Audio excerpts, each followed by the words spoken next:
América Latina se convirtió en el patio trasero de Estados Unidos.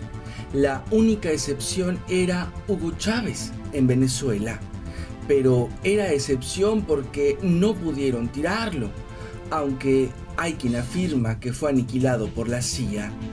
Estados Unidos no quería otra excepción, y menos en México.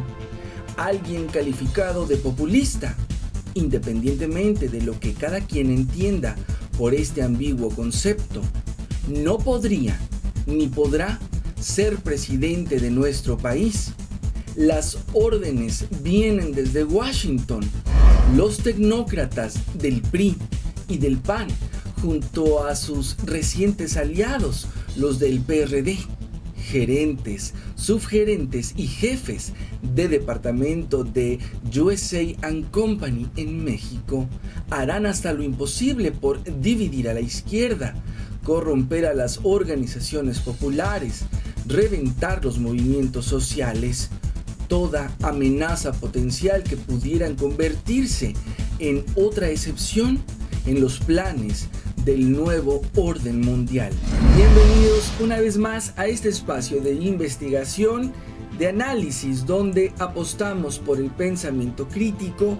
Gracias a Radio La Nueva República por la amabilidad de transmitir este contenido, también a Picante FM en New York. Gracias. Y en pro de la verdad, dando cabida siempre al cuestionamiento para formarnos un pensamiento crítico alrededor de lo que sucede, hemos revisado una serie de fuentes, las que les he recomendado ampliamente, las que pueden encontrar en hugosat.com, de donde tomamos toda la información que hemos estado compartiendo. Respondamos entonces a la pregunta: ¿es López Obrador cómplice del sistema?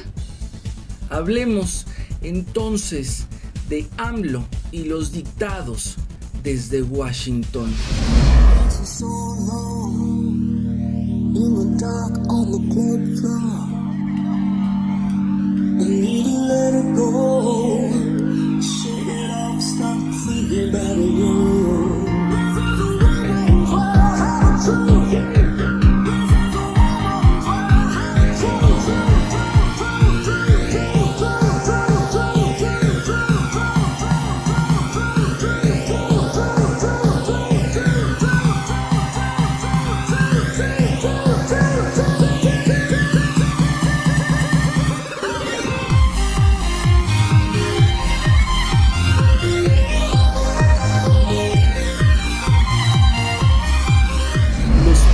Del gobierno estadounidense, mediante su Oficina de Planeación Estratégica Mundial, conocida como Fondo Monetario Internacional, contemplaban desde los años 70 la necesidad de tener en su patio trasero América Latina a gobernantes dóciles o a militares entreguistas que llevaran a cabo las políticas diseñadas por los Chicago Boys. El primer laboratorio de las políticas monetaristas encaminadas al cambio estructural de la economía sería Chile, con Pinochet al frente, para la desgracia del pueblo de ese país latinoamericano. México no sería la excepción. López Portillo estableció acuerdos con el Fondo Monetario Internacional y aceptó sus condiciones puntualmente. En su gobierno comenzó la ruptura con el estado de bienestar, el fin de lo que el presidente llamó economía ficción, es decir, los subsidios a la producción nacional y lo que más adelante se llamaría neoliberalismo económico que padecemos hasta hoy. Cuando hemos comentado aquí sobre el verdadero problema de México y de muchísimos países en el mundo, es el sistema económico. De ahí parte todo. Nos engañan con información chatarra, con mentiras, con manipulaciones y demás. Aquí, por ejemplo, que si el narco, que si la delincuencia organizada, etcétera. Esas son cortinas de humo. Los verdaderos delincuentes, los que dan las órdenes, los de cuello blanco, son los del Fondo Monetario Internacional y todos los cómplices, los del Banco Mundial, los del Nuevo Orden, desde Estados Unidos hasta todos los países involucrados. Ellos son los verdaderos criminales. Y este plan económico también incluía el exterminio de millones de personas. El gobierno de Washington, con la complicidad absoluta del Fondo Monetario Internacional y del Banco Mundial, inició una política ofensiva directa. El primer paso fue hacer aceptar y seguir puntualmente la nueva economía por parte de los gobiernos, sin importar entonces si estos eran más o menos democráticos o dictatoriales. El segundo paso, en paralelo, era terminar con los nichos de subversión prosocialista, desde el Río Bravo hasta Tierra del Fuego. Las dictaduras militares servirían para acabar con los movimientos guerrilleros, y donde no había dictaduras también. En México, López Portillo ordenó la formación de la Brigada Blanca, cuya existencia solo fue reconocida al final de su mandato y que tenía como papel principal continuar con el exterminio de supuestos guerrilleros, iniciado por Luis Echeverría. Y para no darle más vueltas, debemos entender al nuevo orden mundial como ese 1% de la población que almacena toda la riqueza del mundo. Ese 1% de grandes empresarios, de esas grandes industrias para los que trabajamos, los que somos sus esclavos, solo los enriquecemos. Manipulan a los gobiernos, son sus títeres para poder aplicar las políticas económicas que nos mantengan en esta condición miserable mientras unos cuantos se benefician. De eso se trata todo este asunto a grosso modo. Y en México, por supuesto, por la ubicación geopolítica, pues más expuesto y más vulnerable no podría ser. Y con tanto lacayo, con tanto asesino, con tanto hambriento de poder y muerto de hambre, pues fácilmente han entregado todo a los intereses extranjeros, a las transnacionales que han venido por todo a nuestro país. Los empresarios nacionales, sobre todo de los países subdesarrollados, aceptan ser socios minoritarios de los grandes capitales, o por lo menos gerentes de las empresas que antes eran de ellos y ahora de las transnacionales. Esto ha pasado también con muchos políticos, especialmente con los del nuevo PRI y del nuevo PAN. En el primero los cambios se iniciaron cuando en julio de 1981 Javier García Paniagua, entonces presidente del Revolucionario Institucional, señaló que el pueblo tiene la capacidad suficiente para detectar a un tecnócrata y emitir su voto por él, o por un político que con emoción sienta lo que aqueja al pueblo. Los tecnócratas de ambos partidos aceptaron ser socios minoritarios del gobierno de Estados Unidos, o más bien dicho, gerentes del presidente de USA & Company. Y la apuesta de estos tecnócratas o gerentes es la alternancia entre ellos, con la bendición de Washington. Revisemos en la información que tenemos, en los medios que tenemos al alcance, quiénes han sido los grandes favorecidos, quiénes son los socios que han vendido nuestro país a Estados Unidos y a las transnacionales. ¿Quiénes son los multimillonarios que cuando empezaron no eran nadie y ahora tienen ranchos, tienen casas, cuentas en Suiza y tantas cosas?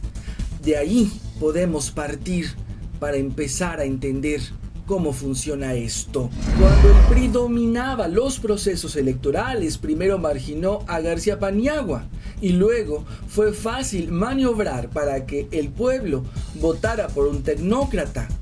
Cuando los priistas tecnócratas se dieron cuenta de que el pueblo en elecciones más o menos libres y transparentes, no votaría por otro de los suyos. Le vendieron a un ranchero empresario que ofrecía cambios con un discurso de apariencia populista, Vicente Fox. Después les fue imposible colocar fácilmente a sus tecnócratas y hubo que recurrir al fraude y compra de presidencias para Calderón y Peña Nieto. Nuevamente debe detenerse a López Obrador, un político que con emoción siente lo que aqueja al pueblo, y detenerlo a como dé lugar, pues se corre el riesgo de que el pueblo vote por él una vez más, y este no es el plan. El presidente de USA Company, sea Obama, Bush o Clinton, no permitirá que llegue a la presidencia de México una persona que no coincida con la lógica neoliberal ni con los dictados de Washington.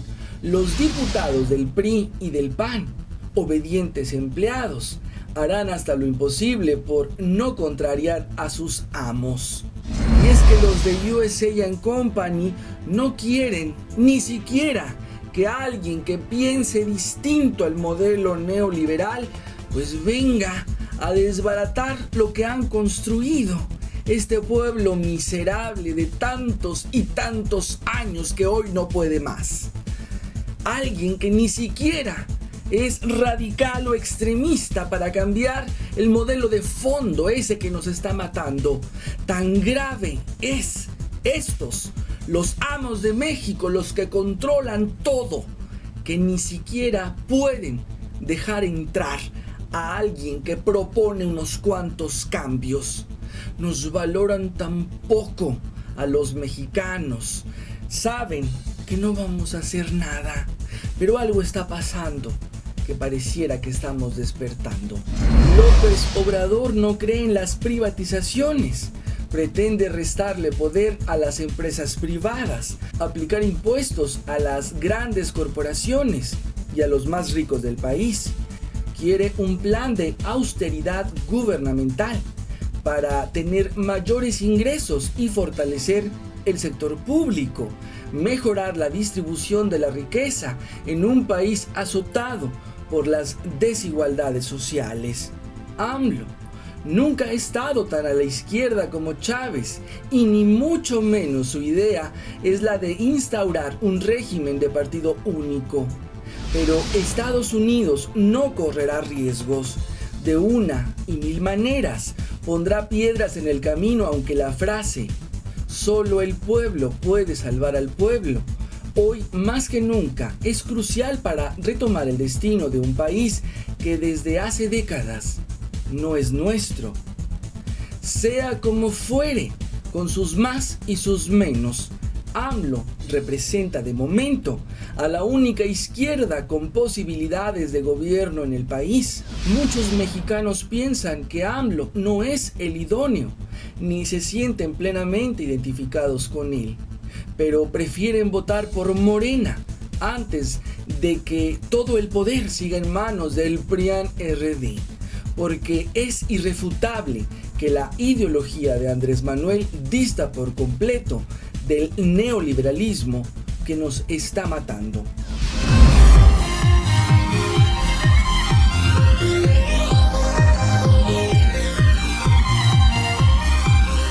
Aparte de asesino y represor, Javier Duarte tiene a toda la familia en la nómina del gobierno de Veracruz.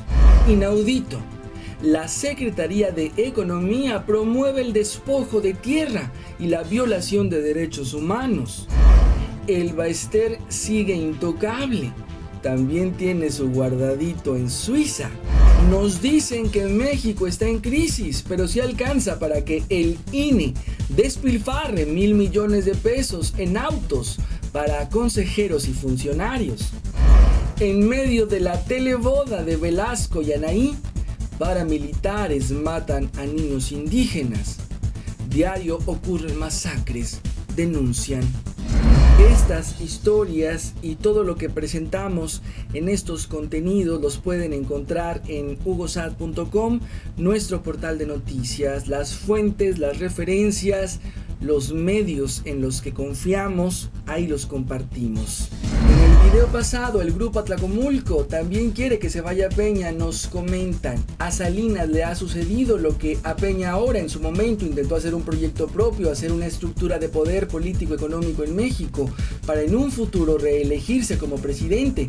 Eso no les convenía a los poderes hegemónicos mundiales. Salinas estaba haciendo una estructura de poder empresarial que les competiría en el marco del TLC. Les cambió la jugada, incluso se postulaba para dirigir la Organización Mundial de Comercio.